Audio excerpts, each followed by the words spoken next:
Insights, solutions, and networking all come together at RSA Conference. Join a global cybersecurity community at rsaconference.com/ITSP Mag 24. Marco, Sean, have you looked over your shoulder lately? it's like somebody's watching me. Was that song? I remember. Somebody is watching you. I don't know. Who's in your house there?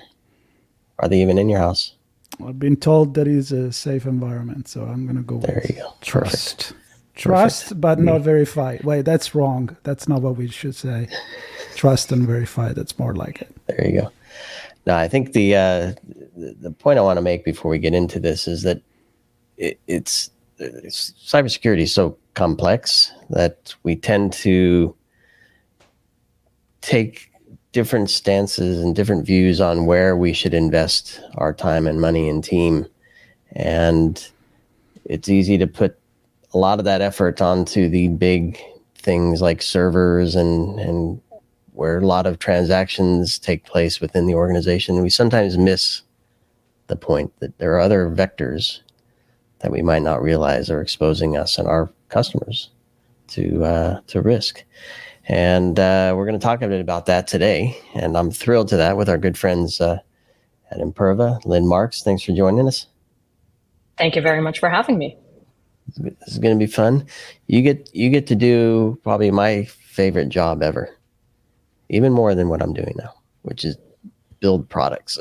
I love to build stuff, and there's a lot to it. Maybe we'll get a chance to touch on that in more depth as we talk about the challenges that a lot of organizations face. But first, kind of a quick view into some of the things you've done that led you to your current role at Imperva, and then what that role is that you're doing there. Sure. Yeah. Hello, everyone. My name is Lynn Marks. I've been working in the product management space for around 10 years. And for the last 7 or so years, I've been very lucky to work in cybersecurity, starting out by focusing on the bot management space, which is always very fun and complex. And now at Imperva, I get to work both on bot management and as well as protecting organizations from client-side attacks. All right, so here comes the guy that knows less than everybody about this. So I'm gonna go ahead with the question, which is very honest, and it's kind of hard to grasp unless you are into it deep, as you are, and of course Sean knows way more than me. But what is this client-side protection? How would you define it to someone that maybe is more on the business side and has to fork the budget to protect that particular kind of security attack and field? And I really need to know where am I putting my money and why? Definitely. So when you're building out applications, you're generally thinking about 2 large domains. There's the server side, and then there's the client side.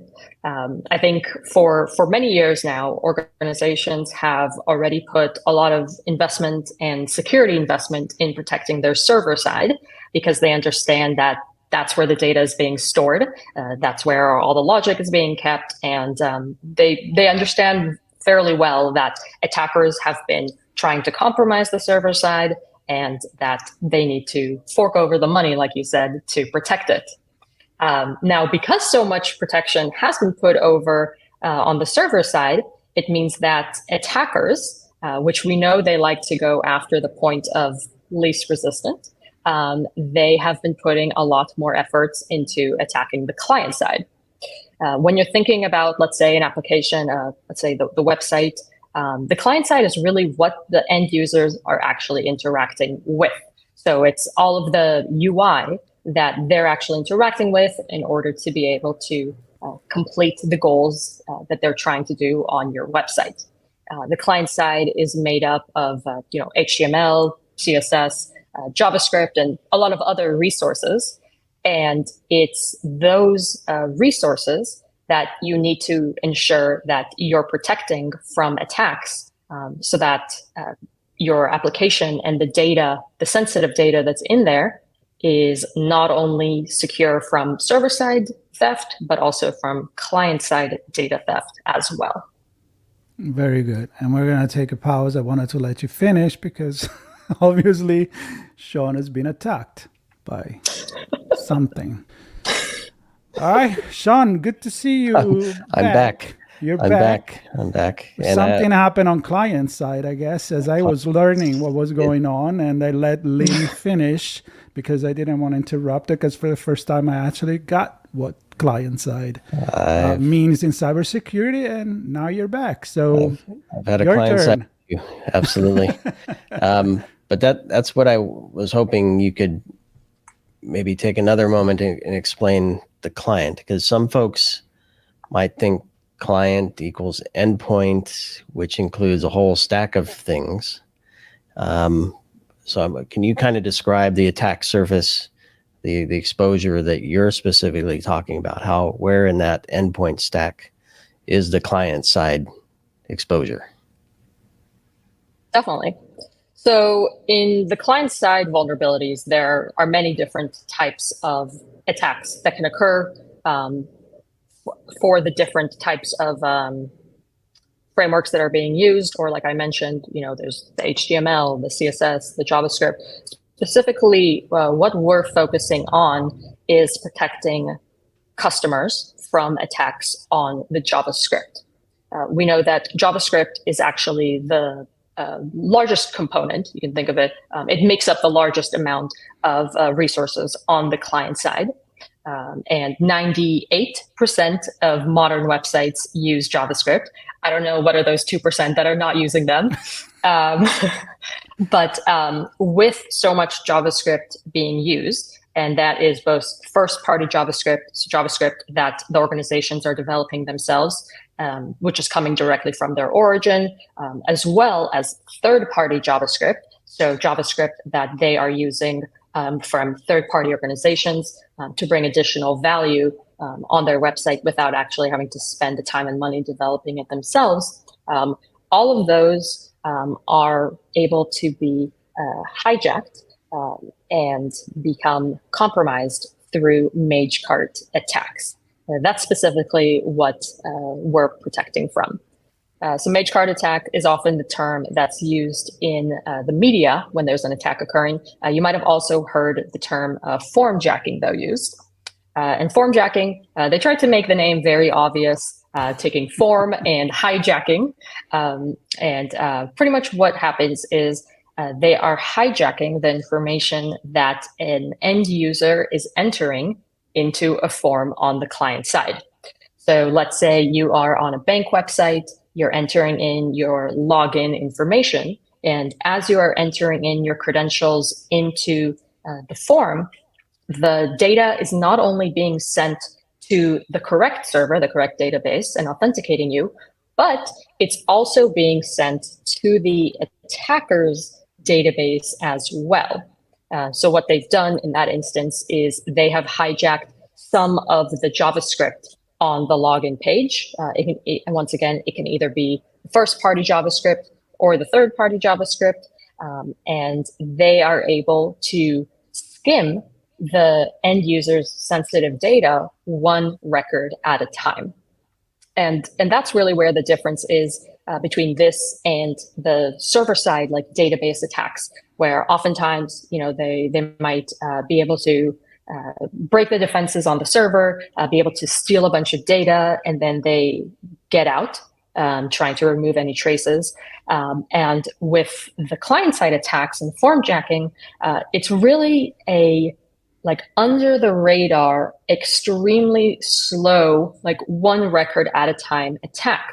And the really frustrating thing about this attack for organizations is because the applications continue to work as intended, it's extremely difficult for both the end users, but also the security practitioners that are protecting these applications to notice that anything is wrong on the client side. And that's why you end up seeing attacks that last for months, or some have even lasted for more than a year, where then afterwards they realize that malicious JavaScript had been injected and has been stealing over time a lot of sensitive customer data that they then have to deal with all the negative repercussions that happen after they have a data leak.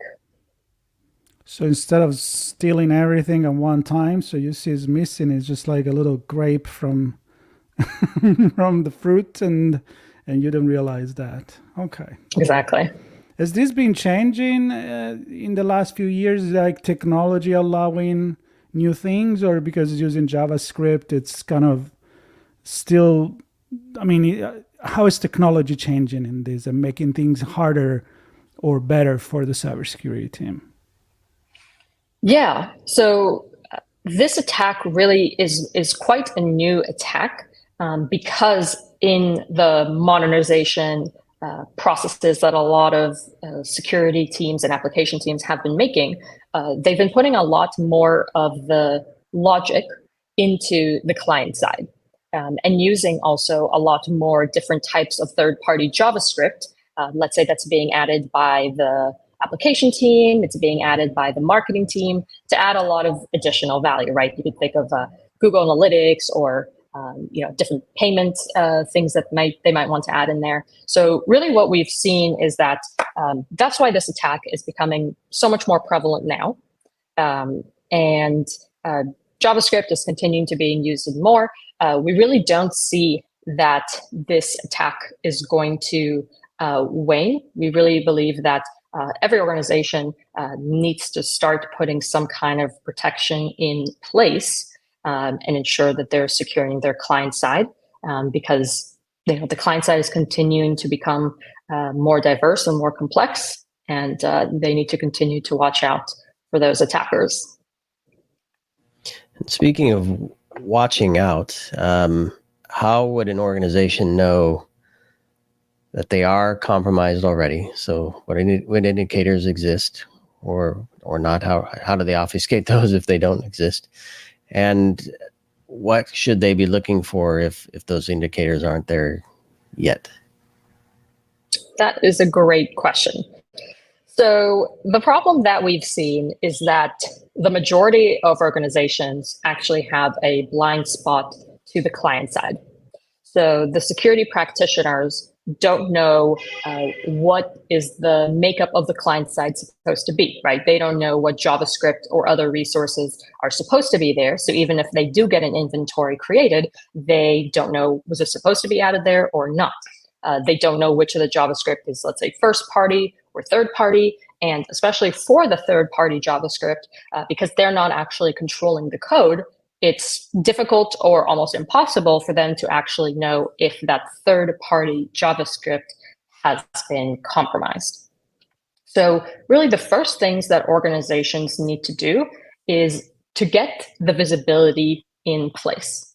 You want to have a solution in place that's going to not only give you like the initial snapshot of what are the resources and the JavaScript that's living on your client side, but also ensure that you have a system in place that's going to continue to monitor the makeup of the client side so that if anything new does get added or anything, let's say, that is there on purpose ends up being compromised, you have that visibility, you have that alerting, and you can go and quickly go and remove that JavaScript or remediate it in whatever other way your organization seems fit.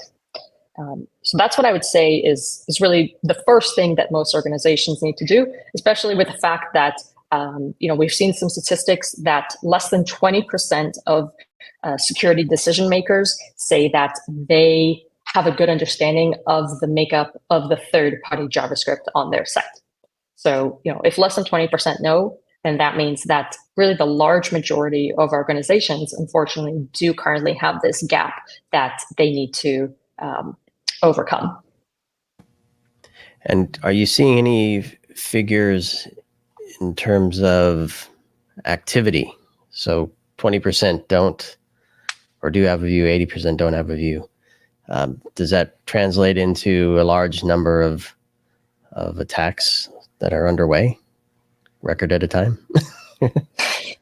Yeah. So one of the difficult things is in the public space, we really only know if an attack is occurring if, let's say, it gets publicized in the news, which organizations typically don't like to publicize if they have an attack like this. Or let's say if I'm an individual, let's say live in a country or a state where I'm required to be informed if my data is being leaked. So I would say, like, overall, we've definitely seen that the prevalence of these attacks are becoming higher and higher, with stolen records being anywhere from tens of thousands all the way to hundreds of thousands or millions. So the attacks are definitely becoming more prevalent, and I would say that they're definitely going to continue to become more prevalent, and it's going to have even more negative repercussions for organizations as more countries or states are putting in user privacy regulations in place, which means that there is potentially like larger financial repercussions if organizations do have these attacks occurring. And really quickly, and then maybe you guys get in a little bit more technical after, but from a business perspective and a societal perspective, are there some industry that are more prone to be attacked? Like, I just connected with both conversation we had, like, entertainment industry, tickets for concerts or airline.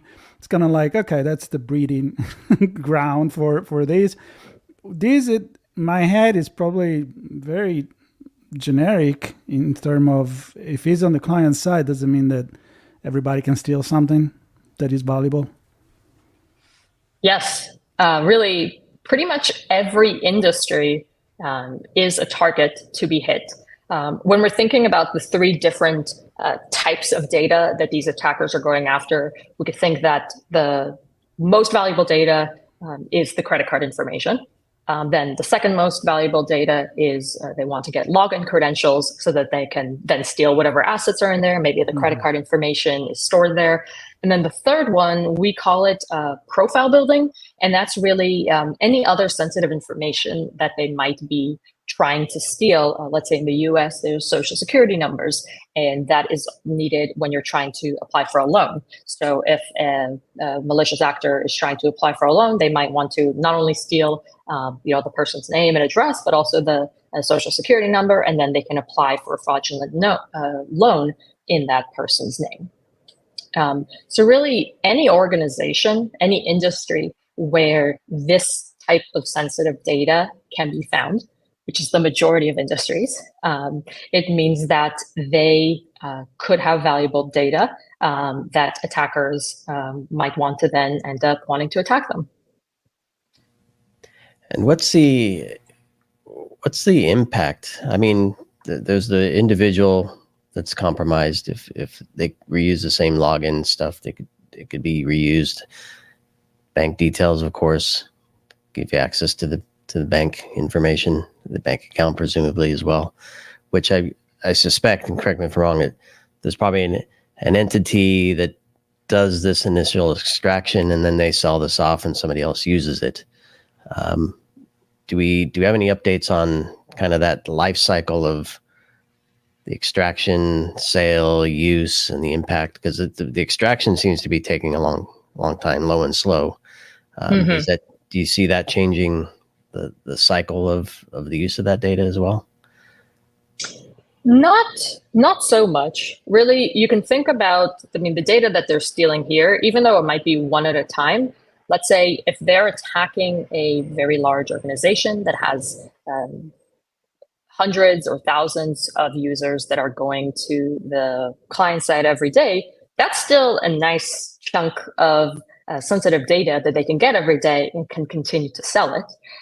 Now, just like with server-side attacks, this is oftentimes like the beginning of a fraud assembly line occurring, right? They take the data, let's say it might be credit cards or login credentials. They can sell it on the dark web or use it themselves, and then they can use that data to then conduct whatever other fraudulent activities they might want to do. So that's really why it's so important to be able to stop these types of attacks at the very beginning, because by stopping them at the beginning, you're also reducing the likelihood that other types of attacks further down in the fraud assembly line are likely to occur on your application as well. I love that visual, the assembly line. I'm sure the criminals like it even more than me, but you you mentioned targeting an organization, and I want to maybe look at that a little bit, because I know like phishing attacks often are just spray and pray, whatever we pick up, we're happy to get. But you use the word targeted here. So is it always targeted, or is there just a general, wherever we find a vulnerable JavaScript, we're going to exploit it, and it's not targeted in any organization? Is it similar in that sense, or what do you see? I would say that it could oftentimes be a spray and pray attack. Just in the same way that I'm looking for vulnerabilities on the server side. If I find vulnerabilities in the client side for any kind of website that has a decent amount of users going to it, as an attacker, once again, I want to go towards the path of least resistance. Even if this website might not end up having as much users as a larger website, if I can get any valuable data from them, that's still a win in my book. Now, one way that we haven't really discussed how these attacks are occurring is we talked about the first-party JavaScript and the third-party JavaScript. When you're thinking of the third-party JavaScript, you should also think about the supply chain. That's really what the third-party JavaScript is, right? It's all the supply chain of the different types of resources or JavaScript that are being brought into your client side. And what we often see attackers are doing is they actually want to compromise the third-party JavaScript that's being used by many different types of organizations. Because if I can compromise one organization that's a third-party JavaScript that's being used by 100 different websites, I only have to do the work once, but I get the data from all of those 100 different organizations and users' data. So we've definitely seen a lot of attacks happening that way, and it really ends up increasing the scope of the end users that unfortunately end up having their data stolen. And that's really, by the way, one of the it really is one of the most dangerous things about this attack, right? You not only need to protect your own proprietary JavaScript, but you also have to make sure that any JavaScript that you are bringing into your client side is secure. And that's extremely difficult because, like I said earlier, you don't actually have access to the code. And also most organizations wouldn't have the time to be able to go through all of the code for any third-party JavaScript that they're bringing in. And this isn't just the library. This is actual JavaScript code that's performing some function, right? Exactly. Any JavaScript that you bring into a page gets full access to the data that's being entered into that page. So let's say for organizations where you have the pages where there is sensitive data, you really want to limit the third-party JavaScript as much as you can that you add to that page, because any additional JavaScript that you're adding is just increasing the potential attack vector that could occur. Yeah, and it's easy for most people to picture credit card data, driver's license, and that kind of information. But guess what? Board apps are managed through the web. So board members are reading and submitting information and logging in and getting access to data.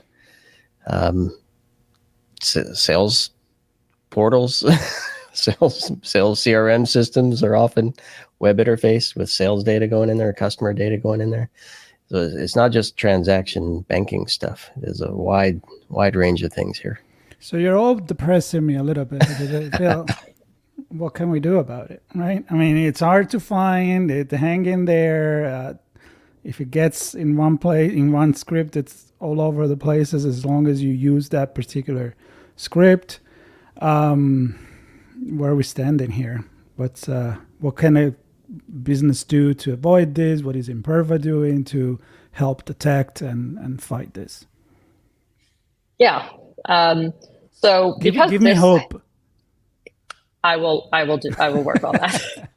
Well, so hopefully one thing that is going to make you hopeful is that because this has become such a large concern, that the PCI DSS Council have actually put new requirements in place to force organizations that are processing payment information to have protection against this.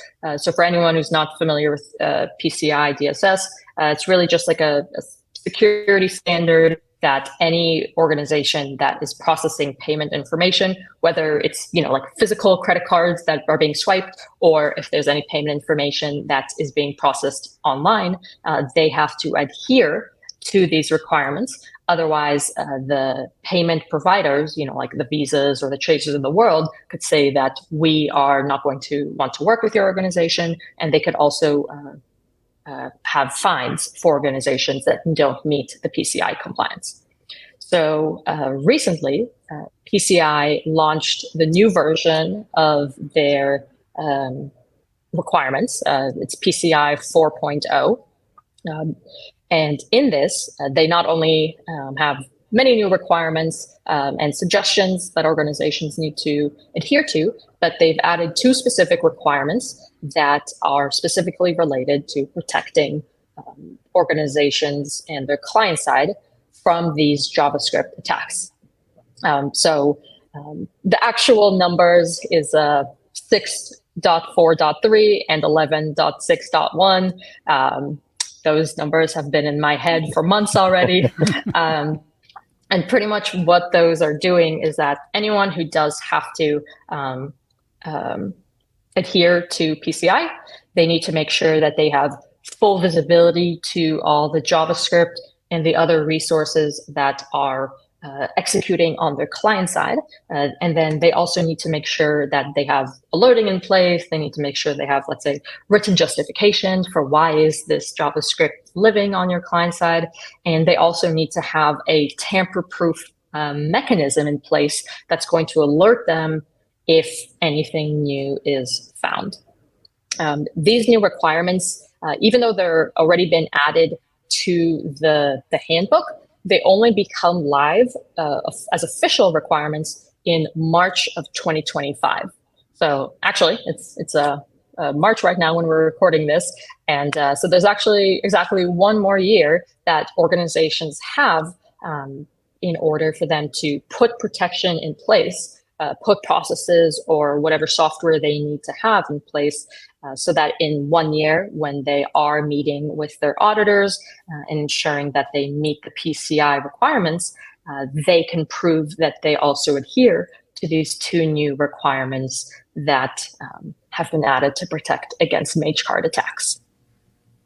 So you mentioned visibility, you mentioned alerting, which I'll tie in monitoring there. Mm-hmm. What else is involved? Because I think there's like obviously building and deploying to have a resilient system from the beginning. Maybe that's the visibility part. Yes.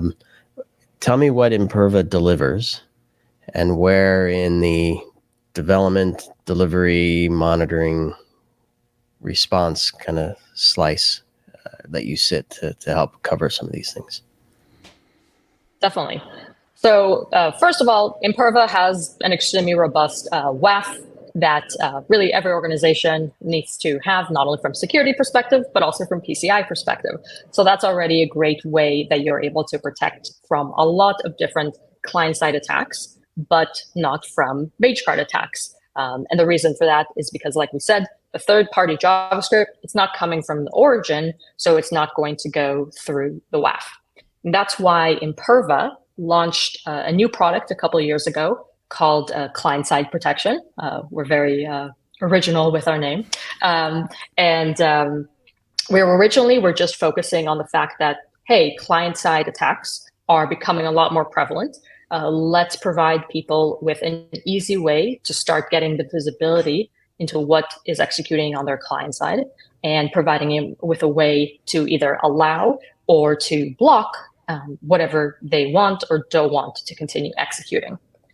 Then once the new PCI requirements came out, we've been doing a lot of work so that the product not only provides customers with all the security value that they need, but also is going to streamline their compliance process when they are working with their PCI auditors to prove that they are compliant.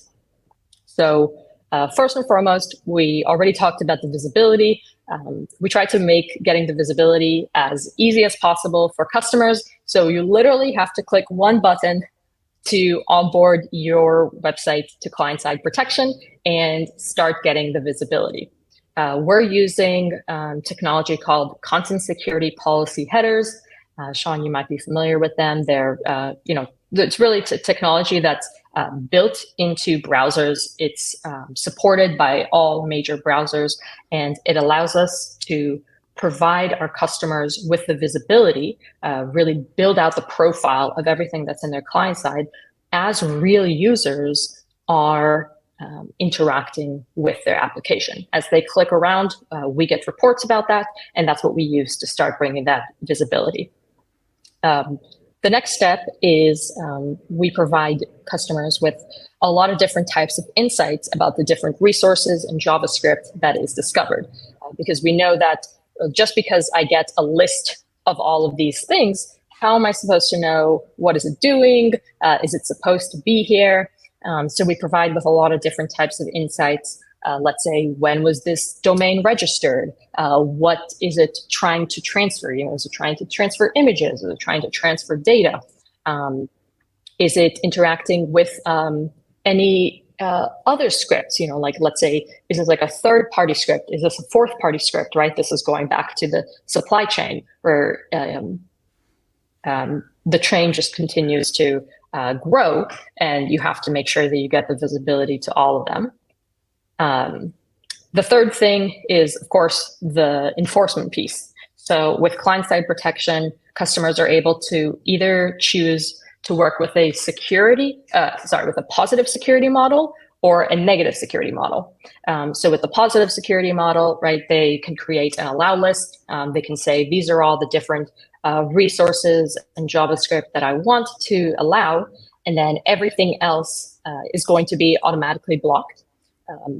But we know that that can be a little difficult to compile. And that's why we also have added the negative security model functionality into the product. We call it the instant block functionality. And the great thing about that is, as soon as you see something that you don't want to have executing on your client side, once again, one click, and that is right away going to be blocked. And it's no longer going to be executing on your end user's client side. And then really the last piece, because we have been talking about PCI a lot, we not only bring you the visibility, the insights, and the enforcement mechanisms that you need as security practitioners, but also you have a lot of the visibility and the views that are going to allow you to very easily understand what you need to do to maintain the PCI compliance, and also providing you with the different views or reports that is going to make it easier for you to prove compliance once you're actually in that audit. Because we know audits are no fun. We're just trying to make it as easy as possible for you when you are doing them. So I want to talk to you about your job now in the context of this, because looking at threats, looking at building products that protect against those is one thing, but now we're talking about compliance and auditing, which is reporting as well. And so when you're interacting with prospects and customers and you're trying to define what this product needs to contain, how do you, what are some of those conversations sound like with customers to say, this is the most important, here's how I need to figure it out? Because you're talking to compliance and auditors, not just app dev and security teams, right? So how do those conversations sound when you're having them?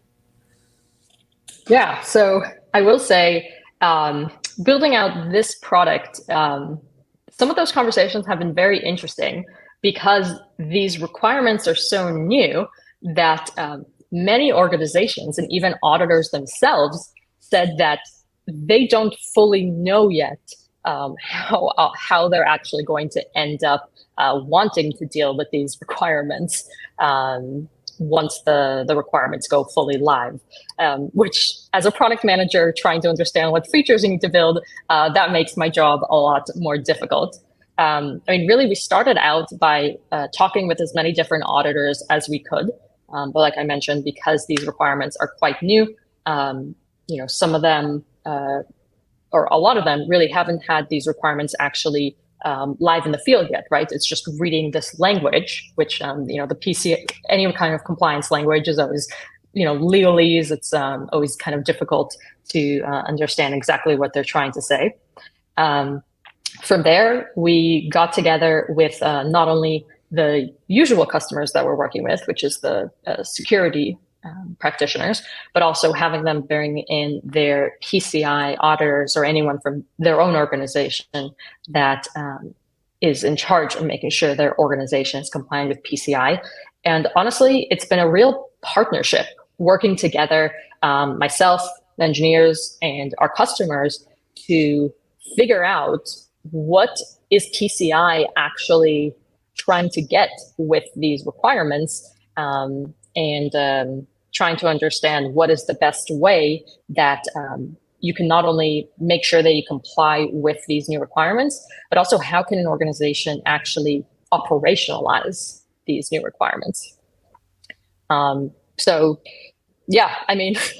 Honestly, I think dealing with this compliance piece has been a very interesting and unusual challenge that I haven't had to deal with before, even working in the security space, which is already a very crazy space to be in. I love it. What do you think, Marco? I'm going to be very suspicious about every website I'm going to go now.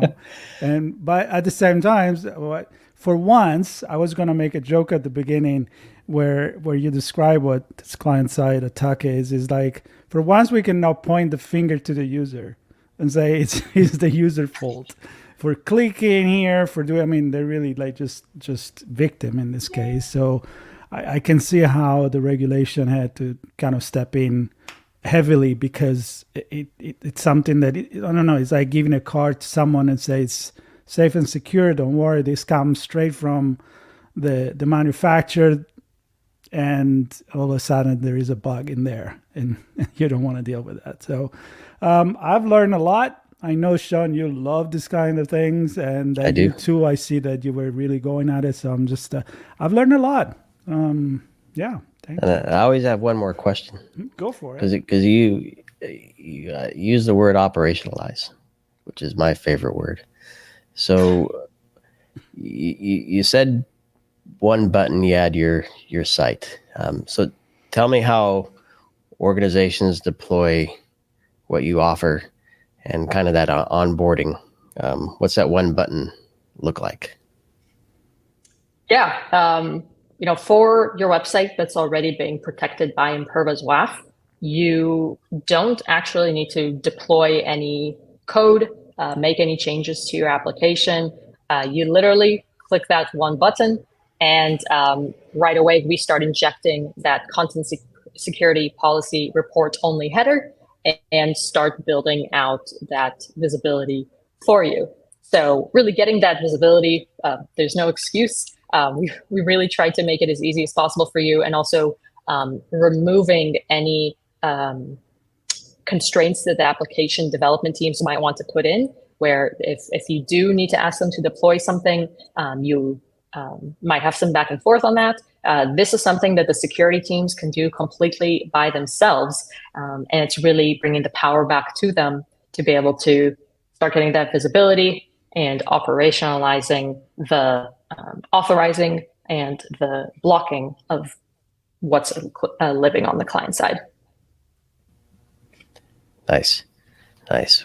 With so many, countless websites, of course, and then exponentially as many and end user clients connecting to it all the time, it could be super difficult to get that control or visibility. Well, this has been fantastic. I don't know, is there anything else you want to share in terms of future? PCI DSS4 is current, but future, right? That's still in play. But any other insights you want to share for what might be coming? Let's see. Really, for anyone who's working on the security side, really just make sure that your organization is looking right now at getting tools in place to start getting that visibility for you, and start really having a robust process working with your marketing or development teams, and ensuring that, of course, from the development side, you have a robust security process in place, making sure that the security teams are vetting out anything that they are trying to pull in, especially because we said that the third-party JavaScript that's being pulled in are a very good target. I would say that if there are any individuals that are listening in, have good online security sense.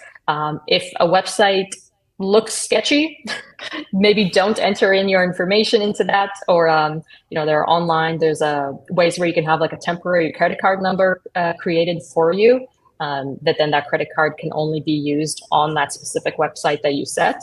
That's a really great way that you can protect your credit card number by using these temporary ones.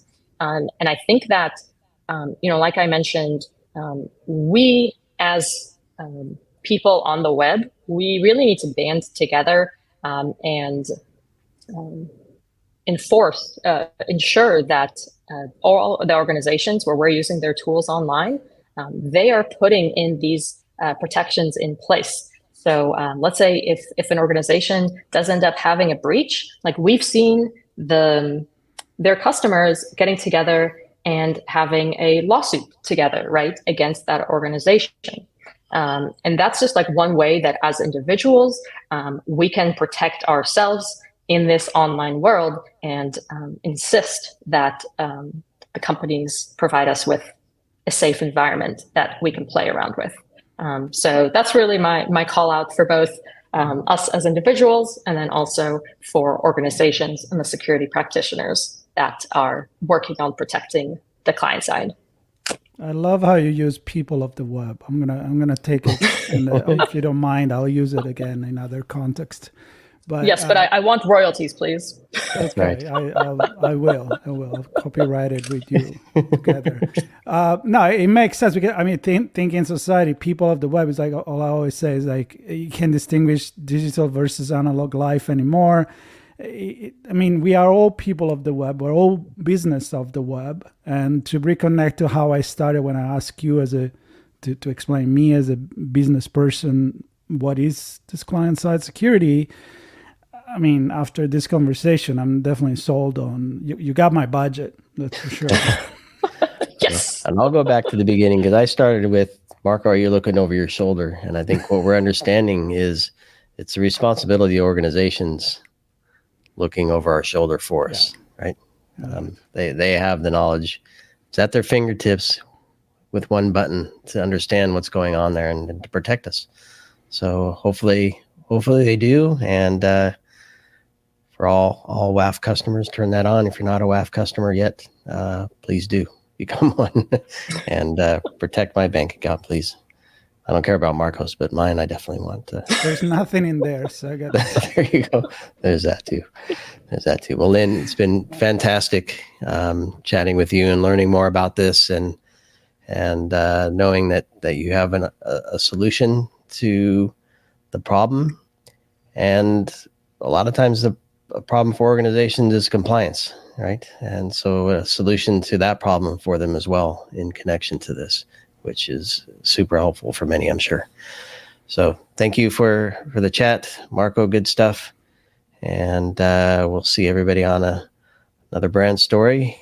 Thanks to our friends at Imperva for bringing these stories to us. And we'll see you on the next one.